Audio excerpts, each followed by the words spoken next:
So today we are going to be talking travel in Vietnam. We just finished traveling 30 days in the country, and we started in the south and worked our way to the very top. So we have a few tips for you, and we'll be answering some questions. Right, and so the destinations we covered while in Vietnam, we first started in Ho Chi Minh City, which is also known as Saigon. Then we went and did a tour in the Mekong Delta. Then we went all the way up to Nha Trang for the beaches. Then on to Hoi An, which is a nice little cultural town. Then from Hoi An, we went up to Hanoi, and we did a Ha Long Bay tour.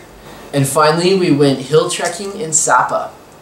So our top 3 destinations, I think we actually agreed on the same destination. Yeah, which is wow, rare. It is. It is really rare. So one of our favorites was Sapa. That's located in the northwestern part of the country, and it's a great little place to go trekking. We really liked the town where we were staying because it was just very laid back.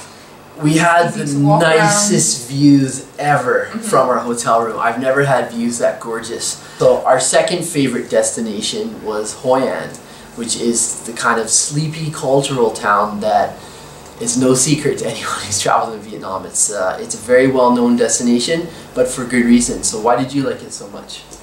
Well, it's just a very charming town. The old architecture, the streets are very bright and colorful. You see silk lanterns dangling from the shops. And it's also a great place to go shopping because this is the tailor capital of Vietnam. So you can have any dress, shirt, suit made within days. And how many did you have made? Only 3. I had a grand total of nothing made in Hoi An, but still loved it there. Also, there's really good beaches in Hoi An. There's 2 different beaches you can visit, and one of our favorite things that we did was right near the end of our time in Hoi An. We went out to the countryside and had a delicious feast of a meal.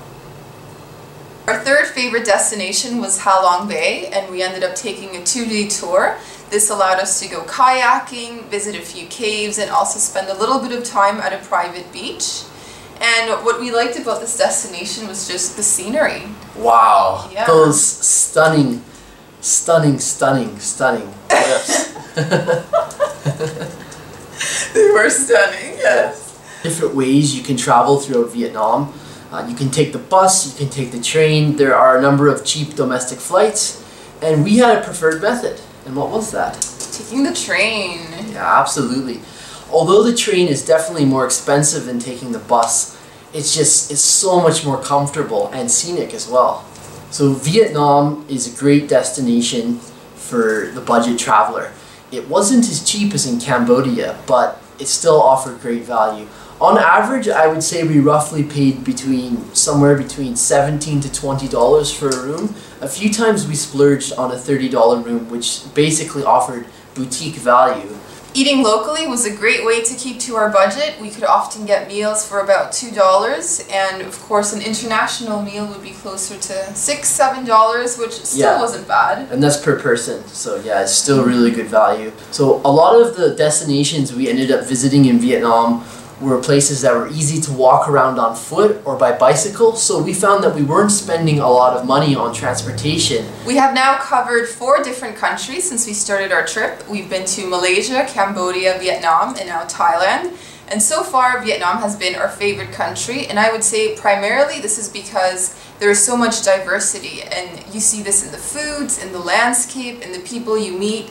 So it's a place where you don't get bored. Just every destination has been exciting in Vietnam. In fact, we wanted to pack so much in during our 30 days that we picked up our travel pace. Normally we spend maybe between 5 to 7 days in a particular location, but we were just blazing through Vietnam because there's just so much to see and do, and we left feeling like we could have even done more. So if you're coming out to Southeast Asia, we highly recommend Vietnam. Add it to your itinerary. Absolutely.